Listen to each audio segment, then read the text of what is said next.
You've probably heard of the saying that Chinese characters are all pictographs, meaning that they look like what they're supposed to mean.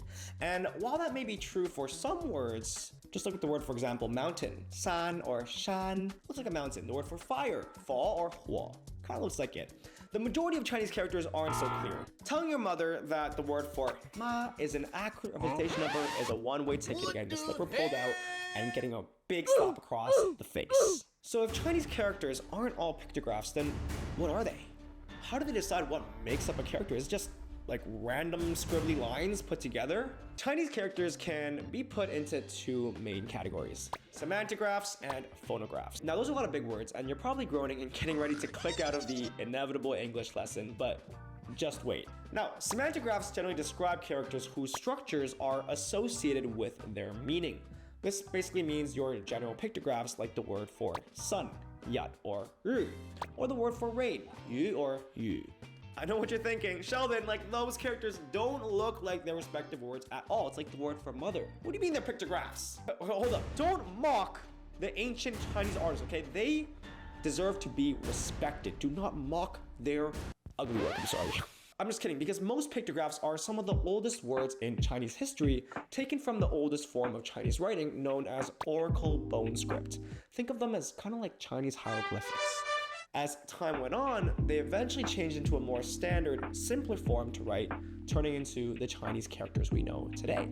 Here's an example of some of the original oracle bone words compared to their modern Chinese counterparts.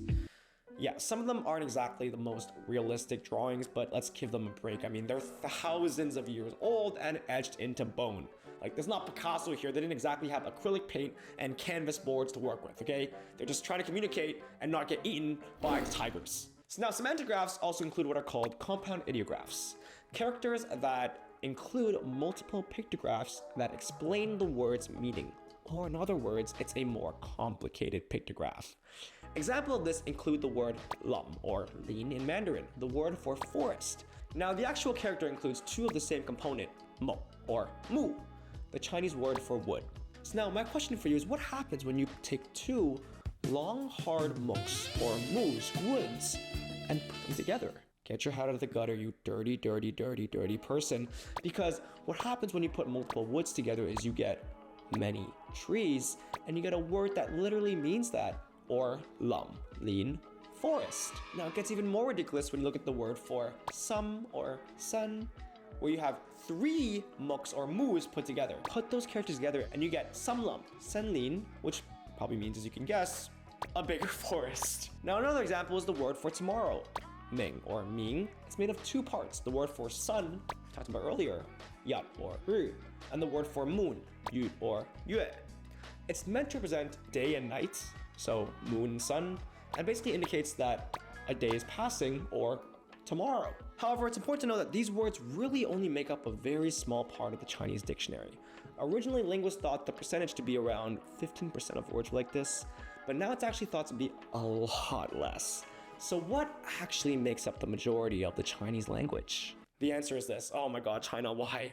Phonosemantic compounds, phonosemantic compounds, phonosemantic compounds. Why is it so complicated? What exactly are phonosemantic compounds?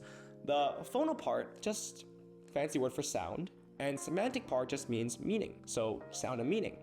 Put them together and you get the general gist of it, right? A word that looks and sounds like what it means. So Chinese words are not just random things that are just pulled out of a bucket and it's like, hey, well, let's call that ru. Oh, let's call that tian. Oh, let's just scribble ni.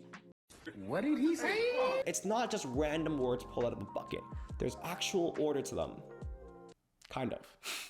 Let me explain. Now, like we said, the majority of Chinese characters are made up of at least two components, a phonetic component and a semantic component. Let's look at an example. The word for pour or drizzle is the word lum, or lin in Mandarin. There's two components to that word. On the left side, we have the radical for the word water. Best way to think of a radical is think about it like you took a character and basically broke it up into little parts. Imagine you take Donald Trump's face. Donald Trump, I don't know, like, I'm ignoring politics for a second, but I mean, his hair is, everyone can agree his hair is not great. So why am I doing Donald Trump poses? But just imagine like he took his hair, his face, his arms, his legs, and just separated it all into separate parts. Those are all the different radicals that make up the Donald Trump as a whole. And that's basically what a radical is. We just took the different parts of a Chinese character to make it less scary.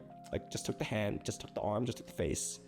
And we just put that on different things that required it. So instead of using the word for water in Chinese, which is, as you can see, quite complicated to draw every single time, we just do a little 3 dots to indicate it has to do with water. Here in this case, the radical here is the semantic component of that word. Now, one thing to know here is in this case, the lam or lean actually acts as both a meaning and a sound component, meaning that it gives extra meaning to the word, right? We have the water with the forest, which makes sense, pour, drizzle, right? Lam. The lam or lean is also the sound component here because that's what the word sounds like. A Chinese reader would be able to look at that character, even if they've never seen it before, and say, okay, well, because I know the sound component part of that word, I can probably figure out what it sounds like. See, it's not just completely random. There is a sound side and a meaning side. So now I know you're thinking, okay, wait a minute, that's quite easy now, Sheldon. So on the left side, we always have the meaning side, and the right side's always the sound. Okay, that's quite easy. No. You think the Chinese would make it easy for us? You think the Chinese would make it easy for themselves?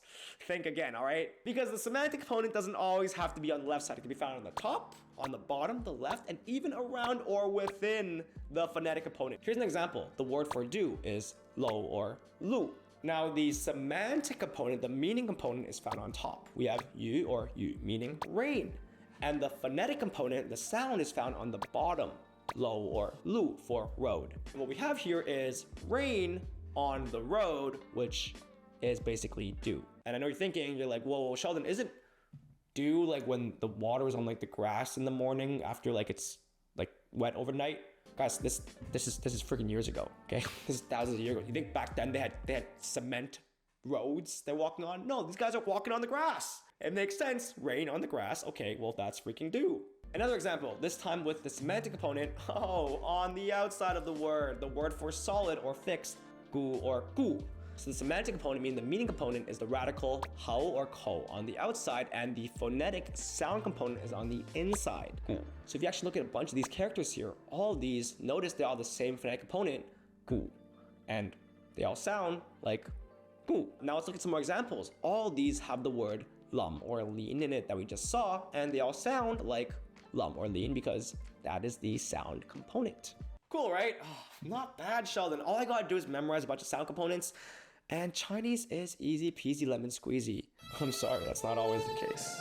Now in this next example, I'm gonna show you why for Cantonese speakers, it's actually easier to learn Chinese. Let's take, for example, the word he for river. I'm not gonna say what it is in Cantonese yet. Now notice for this character, we have the same radical for water on the sides, the 3 strokes. I know, don't make fun of it. And we have the word he as the sound component. Wait, do Chinese people have no idea what he sounds like? Why would it be a sound component in the word he? Here's where it gets interesting and why I always say, if you're a Cantonese speaker and you want to learn Mandarin, just watch this video over here or just click on the link down below to book a call with us. He is the Mandarin pronunciation for that word, right? 可以. But what is that word in Cantonese? In Cantonese, the word for river is ho, and the word for that sound component is ho, hoi. Wait a minute, now I can see a resemblance between the two. Another example, the word for stomach is du in Mandarin. The meaning component in this case is on the left side, which is yue.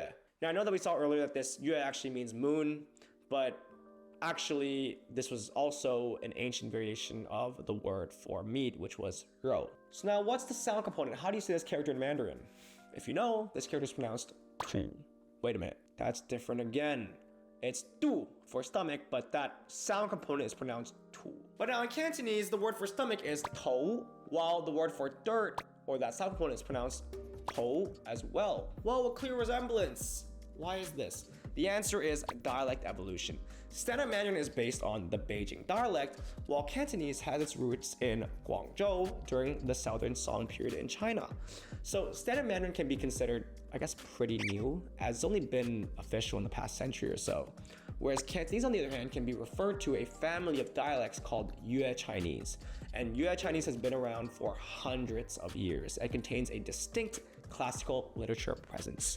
Phonetically, Yue Chinese and Cantonese are so much more similar to Middle Chinese or Ancient Chinese than Mandarin. And Middle Chinese is basically like the godfather of Chinese. It's like the Latin. Like Middle Chinese is like the ultra like 15 generations grandfather of Mandarin. So I mean, you don't look like your ancient grandpa, right? So naturally it makes sense that the pronunciation would be less similar to Mandarin, but more similar to Cantonese, as that was the standard dialect during that age. And so that's why when people ask, like, is it easier to learn Cantonese or Mandarin? The answer, to be honest, is actually Cantonese. The reason why I say Mandarin is because Mandarin has more resources available. But Cantonese actually, there is more logic and more understanding to the way Cantonese associates with Chinese characters, which makes it easier in a sense. And seriously guys, Cantonese is such a beautiful language. It is an absolute honor to be able to share that with you.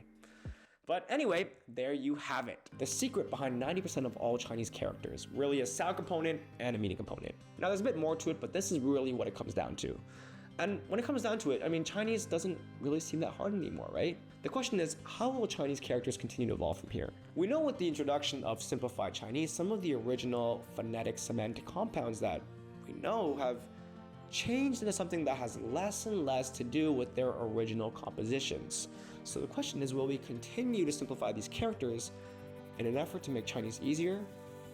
Only time will tell.